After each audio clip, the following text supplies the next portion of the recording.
fan. That's the nothing personal word of the day. It's Wednesday, November 15th, 2023. And we start the show with the loss of a fan, the owner of the San Diego Padres, one of the great fans of baseball, one of the great lovers of San Diego as a city, someone who was willing to spend as much money as it took to get the fans a winning team and a World Series.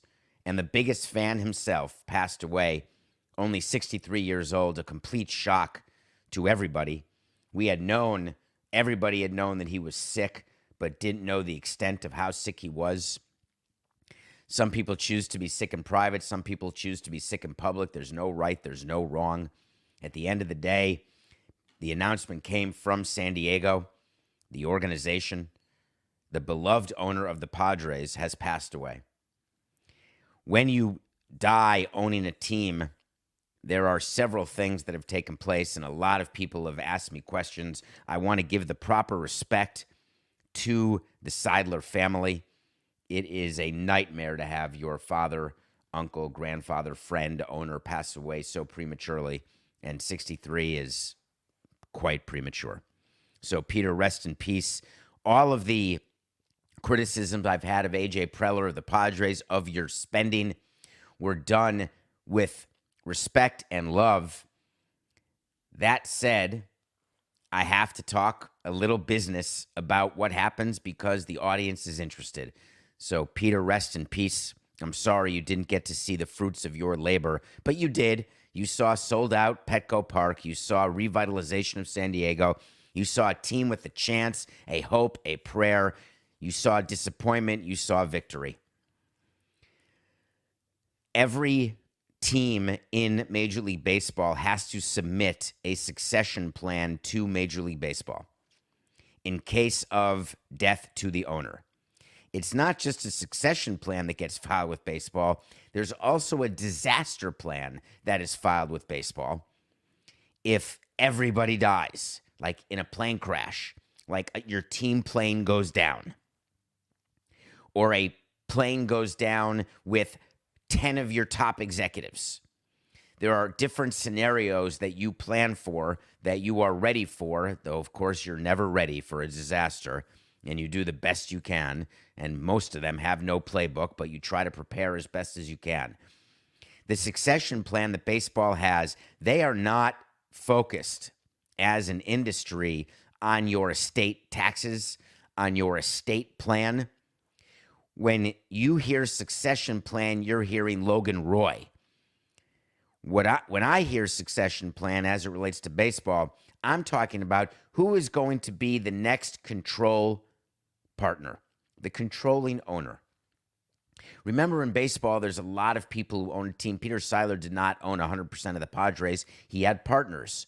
But according to baseball rules, there's only one control person. And the control person is the one who gets to vote. So tomorrow there's going to be a vote on the A's relocation to Vegas. You don't get 5 votes per team or 8 votes. It's not like electoral votes. It's 1 vote per team. The Yankees have the same 1 vote as the Marlins. And the person who says yay or nay, or yes or no, or in favor, not in favor, favor, against, one person, the control person. When the control person cannot go to a specific owner's meeting, there is notice given to Major League Baseball, the commissioner's office, that the control person will not be there, and the president of the team will be acting as the control person for this meeting. And that means that the president of the team at that particular meeting has the power to vote. His vote for his team. The succession plan is who's going to be the next control person for the San Diego Padres. And it gets approved by baseball, not by a vote of the owners, but by the commissioner and the commissioner's office. Is it the wife, if it's the man who dies? Is it the son, the daughter? Is it the president? Whatever the succession plan is for the control person, and it goes into effect immediately.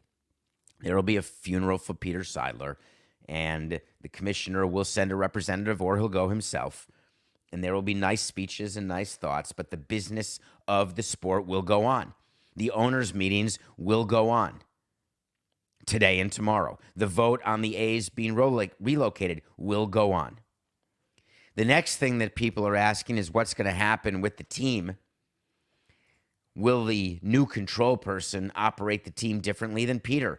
Obviously, we don't know the answer to that yet, but what we do know is that Peter, in charge, was very serious about building as good a team as he could, signing as many players as possible, basically on the come. If we build it, will you come? And he built a great team, and people came, but not spending the amount of money required to raise the amount of revenue required to cover the expense of his current payroll. So the team that he was operating was losing tremendous amounts of money. It is not out of the question that whoever is the new control person, even though this family has said it's staying in the family for generations, that there will be more pressure brought to bear by partners of the Seidler family to run the team more responsibly. I'm not adjusting my wait to see because I told you the payroll was going to go down.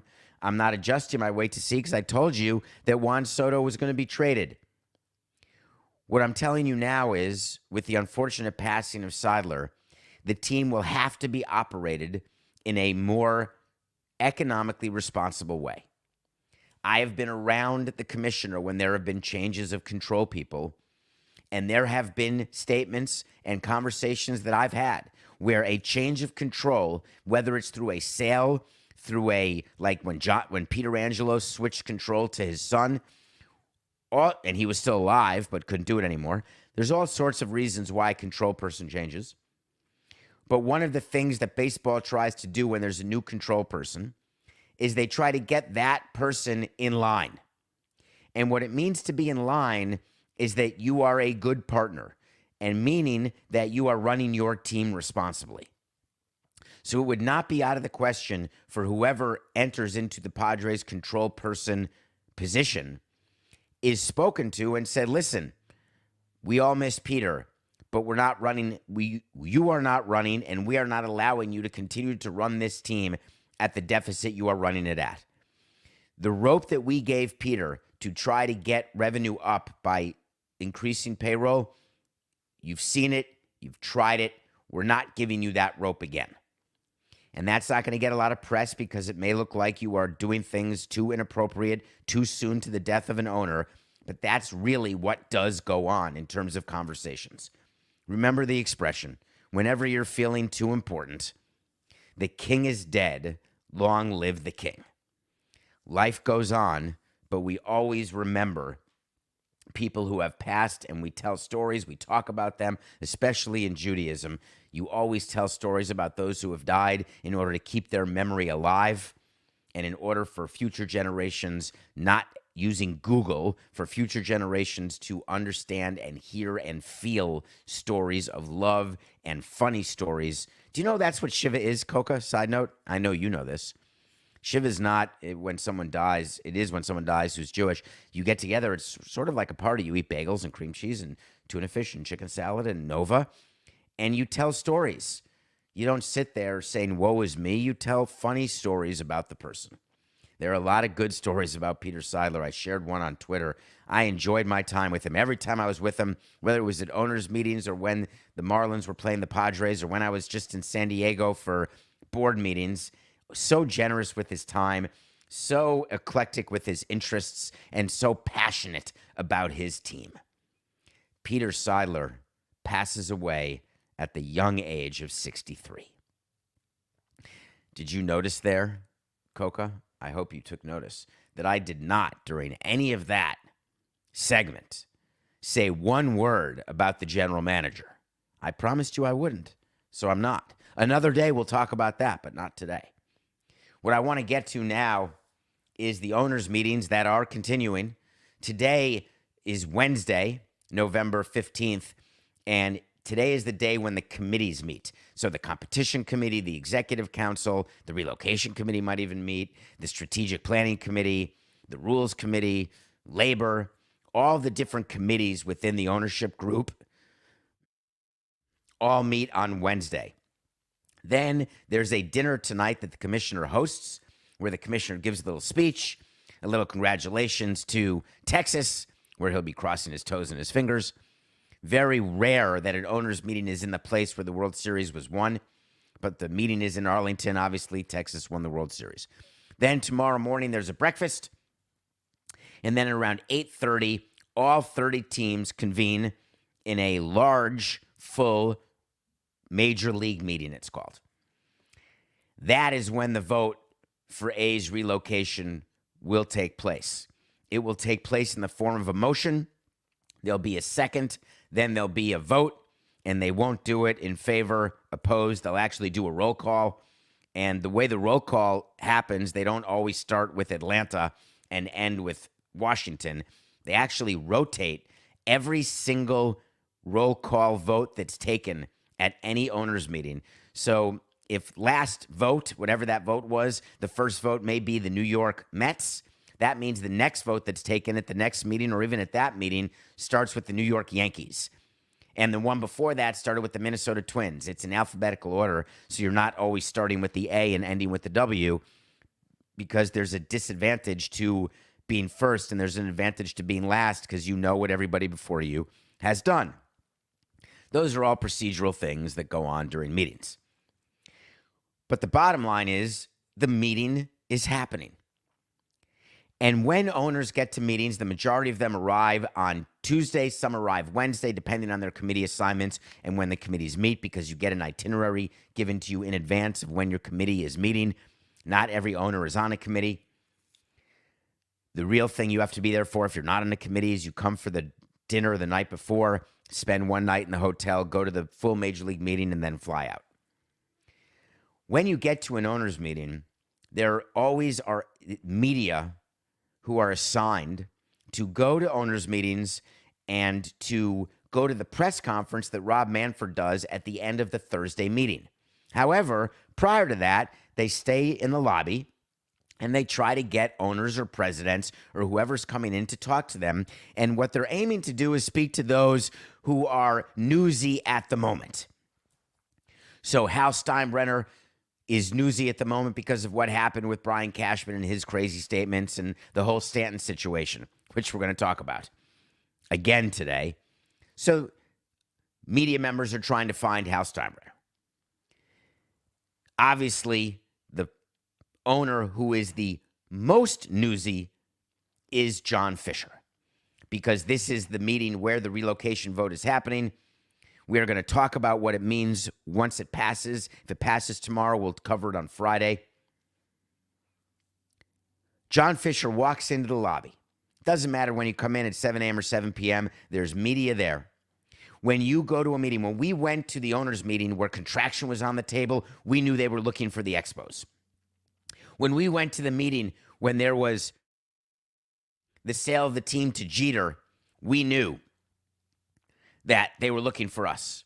When we went to a meeting right after all of that big spending in the offseason, we knew they were looking for us. Sometimes they're looking for us, sometimes they're looking for someone else.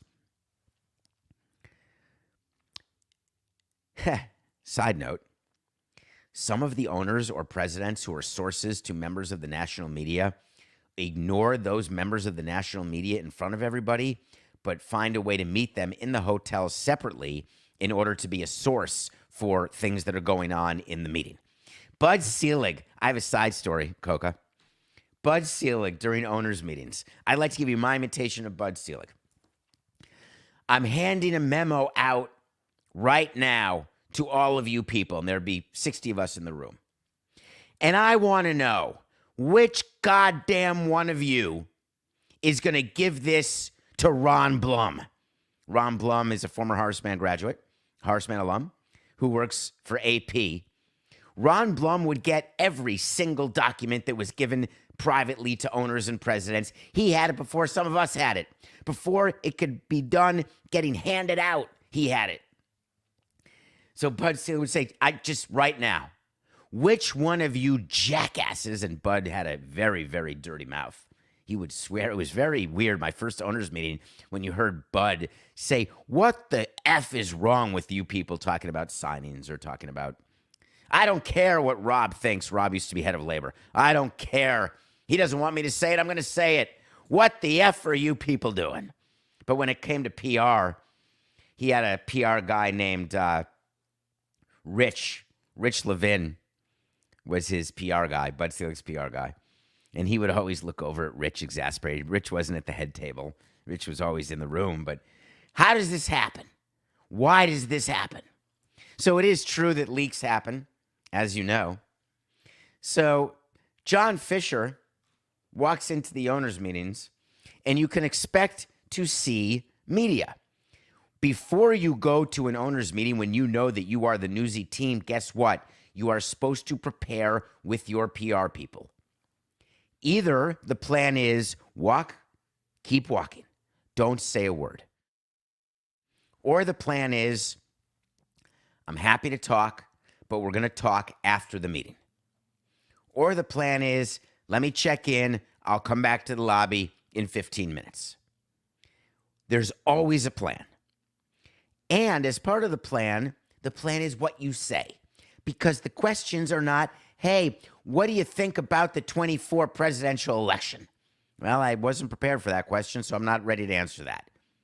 You don't need to be a PR genius or a head of crisis PR to know that when John Fisher walks into the owners' meeting, he's going to get asked about relocating the A's to Vegas. Criminy. In addition,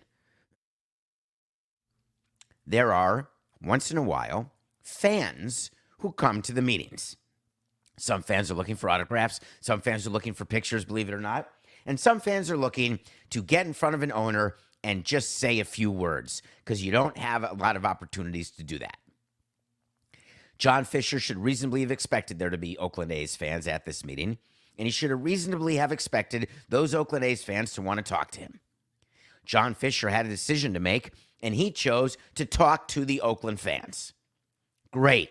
I love that decision. But you better know what you're going to say. He said to those fans when they asked him, what's happening? What can we do? Let's save baseball in Oakland. Do the right thing. We can do this. He said that he's been trying to find a solution to stay in the Bay Area for 18 years, but his patience has run out. Now, I can tell you that 18 years ago was 2005. I can tell you that the previous owner was a guy named Lou Wolf, who was Bud Selig's fraternity brother at the University of Wisconsin-Madison. Let's go Badgers. I can tell you that Lou Wolf would like to have kept the team in Oakland, but also wanted to move the team to San Jose, and the San Francisco Giants wouldn't allow it. They looked at ballparks in Fremont. They looked everywhere. Also, they looked at the Oakland Coliseum site. I like the concept of saying to your fans, hey, I've been trying for 18 years. I have gotten nowhere. But make sure you also say, I know the mayor has told you that there's a deal in place, but take my word for it, there is no deal in place. I want that out there. John Fisher didn't say it. And then John Fisher violated the single most important rule of PR when you are an owner of a team or even a president. Never say, it's worse for me than it is for you. Ever. Even if it's true. When your team loses in the World Series, my God, that must have been so hard for you as fans. I hope you enjoyed the pennant, but I'm sorry that we lost the World Series. We traded a player. God, that must be so difficult to have lost Charles Johnson. I'm very sorry. But Juan Pierre is going to be great. Take my word for it. Wait to see. John Fisher said to these Oakland fans, it's been a lot worse for me than you. That's not going to go well. And it didn't. He said, anyway, I just want to let you know I appreciate you guys being here. I appreciate the passion you have shown. Fans showing up to the owners' meeting will not impact John Fisher's plan. It will not impact the vote that is taking place tomorrow. Handing out T-shirts where Larry Baer shoves one in his pocket, brings it up to the room, throws it away there, or leaves it in the room for the housekeeper. None of that will matter to the vote. I appreciate that fans want it to go. I appreciate the media is trying to get a comment from John. But it is a fait accompli. The relocation vote is going to pass, but we will have a long conversation about what it actually means, because when it does pass the ownership vote, it does not mean that it's a done deal that the A's are relocating. So John Fisher, ill-prepared to speak to fans, to speak to media. Even his conversation with the media wasn't smart. I think it's easy to make these things personal, but you know they are passionate for the team, and I've been in baseball for a long time, and I've seen a lot of the ups and downs.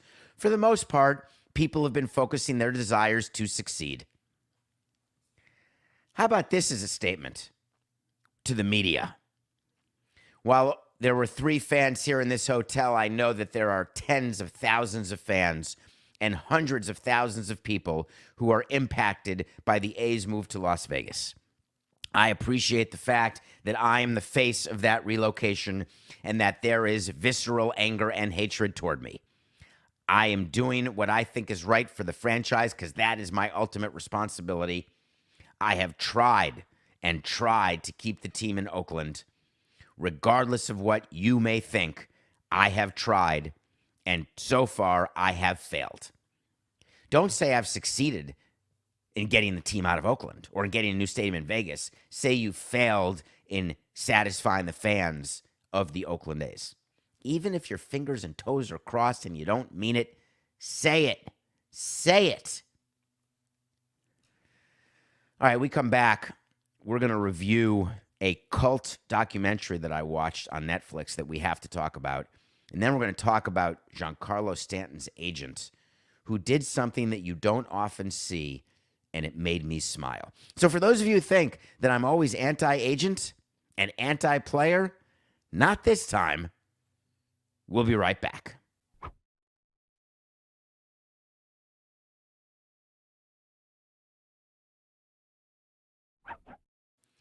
Welcome back to Nothing Personal. It's David Samson and Matthew Coca. We are live every day, 8 a.m. Eastern, on the Nothing Personal with David Samson YouTube channel.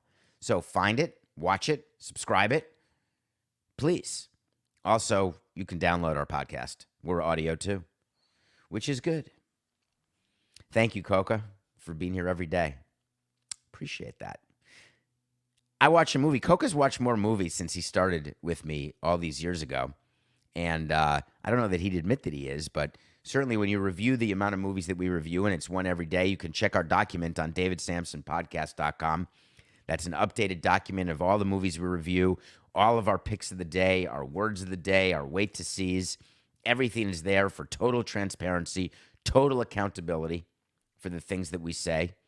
That's part of what Nothing Personal is. It's a show about sports and business and culture and entertainment and politics, but it's mostly about accountability. I take the microphone seriously, and I take your time very seriously. There's a movie called Escaping Twin Flames. It's a documentary. It's a limited series in 3 parts. I had never heard of Twin Flames. Twin Flames, I didn't watch really the Scientology. Why is it that every cult leader is only interested in having sex with everyone in the cult? I really have not been able to figure that out. There are ways to have sex with people. You can go to bars. You can go on dates. You can fall in love. If you have to, you can legally go to Vegas and order it.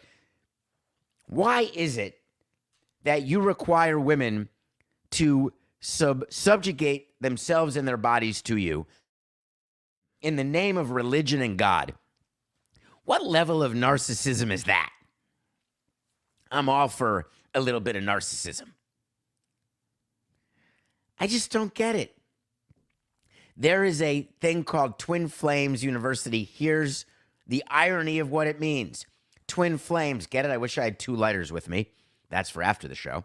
So, like 2 lighters, there's 2 flames. Twin flames, they're identical. They cross like roots, 2 trees that are planted, and their roots get entangled, and that's what marriage is supposed to be, until the damn tree gets cut down and the roots get pulled up and they're rotted. Sorry, I got distracted. Twin flames, it's your beshert, your destiny, your true life's love. True love's life. Yes.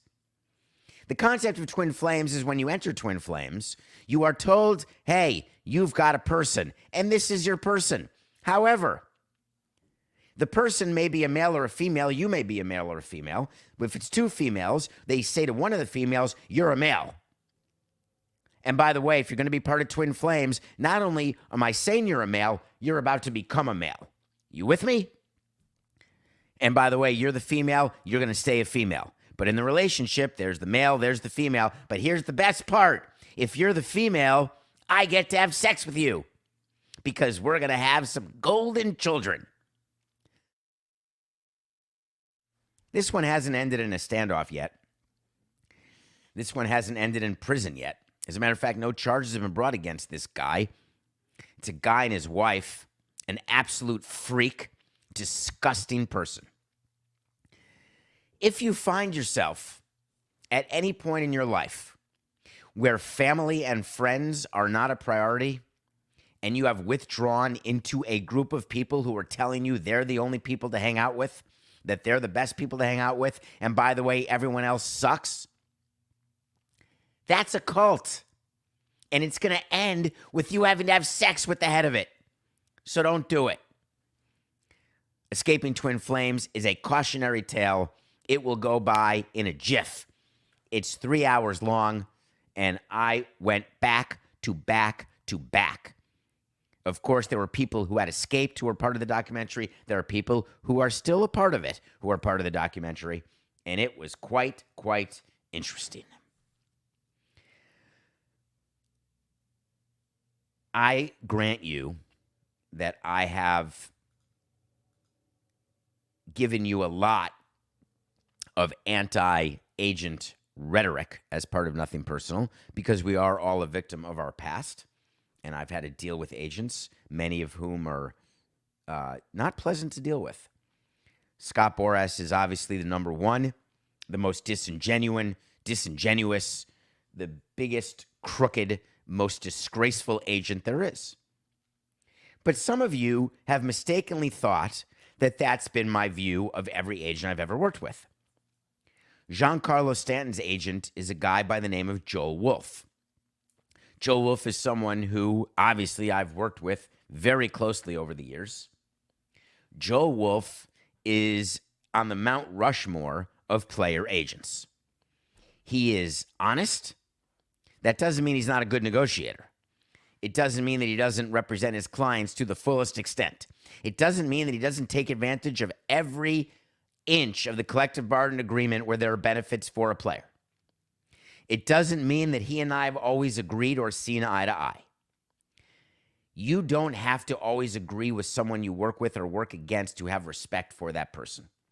Healthy disagreement in a relationship, business or personal, is basically the soil that leads to the fertilizer that is the growth of commonality of interest and togetherness. Joe Wolf and I have gone back and forth many times. One of the things that I have always appreciated about him is that he has a unique understanding of the media, a unique understanding of what the media can be used for, how they can be helpful, how they can be hurtful. He has a unique understanding of how best to represent his client. When Giancarlo Stanton agreed to the $325 million 13-year contract, however many years ago, Coco, what was the year? I want to say it was 2015, maybe? I don't remember what year it was. And you'd think I would remember that. I have it. Oh, I think it's down somewhere else. I don't know where it exactly is. I have a picture of it. I should show that one day. Anyway, when an agent signs a player to a contract, that agent gets the commission of that contract every year. Oh, it's done November of 14 for the 2015 season. Thank you, Coca. When Giancarlo Stanton signed the deal. Joe Wolf, who was the agent at the time, will receive the commission every single year. Whether or not Stanton leaves Joe Wolf, which he hasn't and never will, but Stanton is an example of a player who Scott Boras would not try to poach because what's the use? You're not going to make any money off him, so why poach him? As opposed to a player who's going year to year, then you only get paid for that particular year. And then you're poachable because if you sign a long-term deal with a different agent, it's the new agent who gets the money, even though the old agent spent all the time grooming the player, working with the player, and loving the player. So Joe Wolf already earned his commission for Giancarlo Stanton. Joe Wolf doesn't need to spend any more time on Giancarlo Stanton. There are agents who, once their players are signed, they're done with them. They ignore them. Joe Wolf is not that player. Joe Wolf is still incredibly in touch, involved, and a huge part of Giancarlo Stanton's life. When Brian Cashman did what he did to Giancarlo Stanton, did you think for 1 minute that Joe Wolf was going to not respond? I didn't think that Giancarlo would respond because that's not his style. It used to be when he was younger. He's the one who responded after we made that trade in November of 2012, and he tweeted, "What the hell's wrong with you people? What's going on here?" That was 11 years ago. That was a kid in his early 20s. Giancarlo Stanton is a 34-year-old man. He knows there is no sense in having an emotional response to Cashman's idiotic statement from the other day. That came to light the other day that was said at the GM meeting. Listen to our show yesterday. We talked about it, where he said that Stanton's going to be hurt and stay hurt and whatever. Joe Wolf calls up Giancarlo and says, "Listen, I'm about to respond. And I'm going to respond in an email to The Athletic, and I'm going to have your back, G." That's a good agent. And listen to what Joe Wolf emailed to The Athletic. "I read the context of the entire interview," Joe Wolf said. "I think it's a good reminder for all free agents considering signing in New York, both foreign and domestic, that to play for that team, you've got to be made of Teflon, both mentally and physically, because you can never let your guard down, even in the off season." Mic drop. When media contacted Joe Wolf, "Anything else you want to say? Because this is going to become a thing. We're calling Hal for a comment. We're calling Cashman for a comment. We're going to try to reach G for a comment. Anything else?" When you do an email like that, when you do a statement, you let it stand. You don't add anything. And Joe Wolf knows exactly what he's doing. He didn't add one thing when asked. What was he actually saying? People are speculating that he is the agent for that Japanese pitcher Yamamoto, the one we've talked about, the one who could be getting $150 million, the one who may be going to the Yankees or the Mets. Rumored interest. When he drops both foreign and domestic free agents, do you think he was referring to Yamamoto?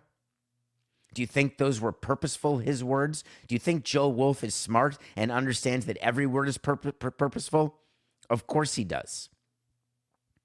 As a Yankees fan, do you think that Yamamoto will not sign with the Yankees because Joe Wolf will not let him? Nope. If the Yankees offer Yamamoto the most money, Joe Wolf will allow Yamamoto to be a Yankee because that is his responsibility, to get his player paid. He's not going to let a beef between Cashman and Stanton or Wolf and Cashman get in the way of a different client because he represents all of his clients to the best of his ability individually, with indifference, sometimes reckless, which is the way you have to do it, toward any politics that are going on with a team and another player. You have to be able to represent more than one player on every team if you're going to be a successful agent, and to do that, you can't take things personally and let it impact your representation of another player. So for all people worried that Yamamoto may not be a Yankee, don't worry about it. But what else was Wolf trying to communicate? He was trying to communicate to Hal Steinbrenner and to Brian Cashman that this is horse hockey, that what you are doing and allowing your GM to go unchecked and say things about a player in this regard, not during the season when it can be done in conjunction with the player. Remember, we've talked about when you call out a player during the season, when it's motivating. This is the off season. There is absolutely no reason for a team to discuss any of its players without an agenda. What's the agenda that Cashman had with Stanton? To make him work harder, travel less, find a way not to get hurt? That's not an agenda.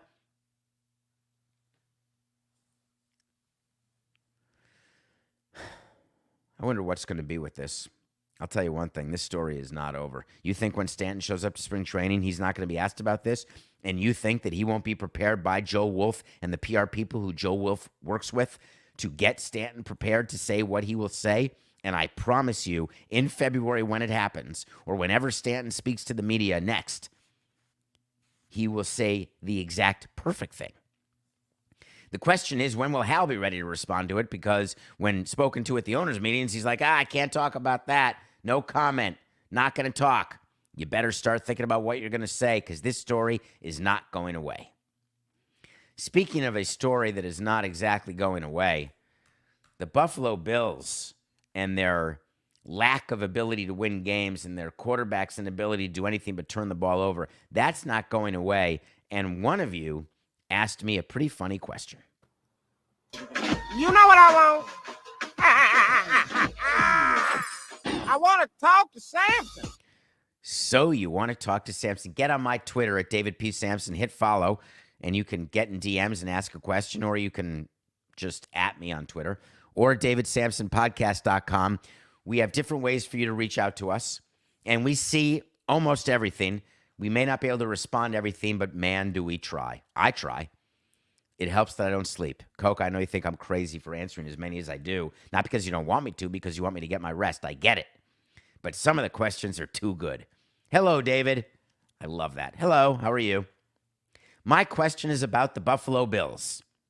If they had beaten the Broncos, would the coach have been fired? And didn't they lose because of a penalty?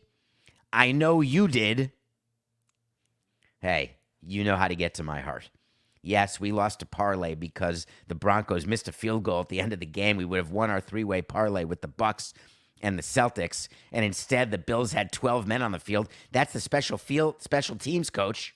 12 men on the field, penalty 5 yards, repeat fourth down, 36-yard field goal. Good. Broncos win. Well, guess what happened the day after?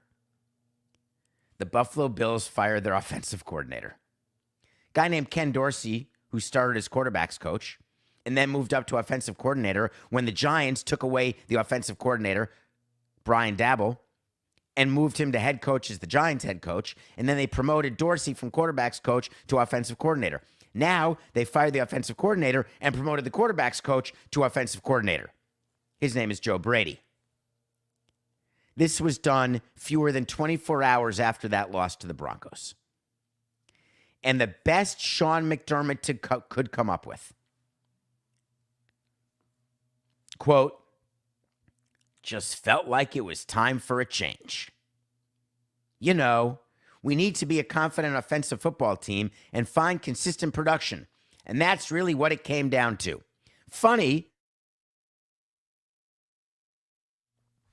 I thought it came down to a fumble. I thought it came down to a bad pass by Allen. I thought it came down to 12 men on the field. I wasn't quite sure it came down to the plays were bad. The execution was bad. I thought it came down to the fact that Josh Allen has become, since his contract, a turnover-prone guy. That's because he doesn't like the plays that are being called? Huh. I love firing coaches. Because it takes the heat off the manager, it takes the heat off the general manager, it takes the heat off the president. When the owner says, hey, we got to do something, I got an idea. Let's start with the coaches. In football, that's the equivalent of starting with the coordinators. That's the order. Do you think that Sean McDermott actually woke up and said, ooh, I feel it's time for a change? No managers in baseball or coaches in football want to fire their coordinators, coaches, third base coach, hitting coach, pitching coach, offensive defense coordinator. None of them want to do it. None of them wake up in the morning, not one, and say, this feels like a good morning to fire my pitching coach. The way it actually works is the GM and the president walk into the office of the manager or of the head coach of the football team and say, hi, we're pissed. We're pissed because we've been on the phone for 3 hours with the owner who's trying to understand why we stink. And he is demanding change. So, Sean, what do you got? Well, I don't think we need to make a change. Every manager I've ever had has said that. I think we're good. Give it a moment. Give it time. We're getting there. We're good. We've got this. No. We demand a scalp right now. All right. Offensive coordinator. Fantastic. Bring him in. That's literally how it works. Ken, we're going a different direction. And we have the manager do it. Although I always did it with the GM too. Even though you could just have the coach do it. Ken, we're going a different direction because we just felt like it was time for a change. Ken looks at Sean and says, I get it. Obviously, it's not my fault, but I get it. See you later. Just pay me the rest of my contract. Here's the key card. Bye-bye. I totally understand how the Buffalo Bills fans feel. I understand how the players feel and the frustration they have. On the other hand, firing Ken Dorsey ain't gonna do squat. Because next weekend, guess what?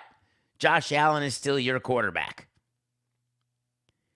If they had beaten the Broncos, the owner would not have rushed down to the GM to rush down to the coach to say, fire somebody. You're right. That's why I liked your question. But the Broncos won, and now Mr. Ken Dorsey is finished. Well, I'm going to give you a wait to see. Wait to see is when I tell you something's going to happen. Sometimes it does, sometimes it doesn't. Sean McDermott, you're next. You are the next contestant on Who Do We Blame Now? Because I don't think the Bills are getting any better. Something's going on with Josh Allen. Maybe he likes his contract. Maybe he's not as good. Maybe he's old. Maybe he's hurt. Whatever the case may be, all I know is that when this Buffalo Bills season ends and they are not playing in January, and of course that means not playing in the playoffs, Sean McDermott is done. So my wait to see is that the Bills head coach, Sean McDermott, will not coach the Buffalo Bills next season. Wait to see. Nothing personal pick of the day. We worked so hard to get back to 500. Oh, sorry. Nothing. Ready? Wipe it. All right. Ready, Coco? 7, 8, 6, 9. Nothing personal pick of the day brought to you by. We are 167 and 167. Worked so hard to get over 500, and now we're back to 500. We had the Mavs beating the Pelicans. Who knew that Luka Doncic was going to have a mediocre game? Who could believe that the Pelicans were going to beat him by 3 touchdowns? Yes, the NBA is a tough place. But we will persevere, and we will keep going. Tomorrow's Nothing Personal Pick of the Day, brought to you by, is the Boston Celtics. They're playing the Sixers again. Celtics minus 3.5 over the Sixers. Sixers are playing back-to-back. Remember, we had the Sixers over the Celtics earlier last week. Now we've got the Celtics in payback covering 3.5 over the Sixers. That is the Nothing Personal Pick of the Day. Thank you for your time. We will be back tomorrow. I will be live on Levitard in just a couple of minutes doing the local hour. And guess what? We will be back tomorrow because it's just business. This is nothing personal.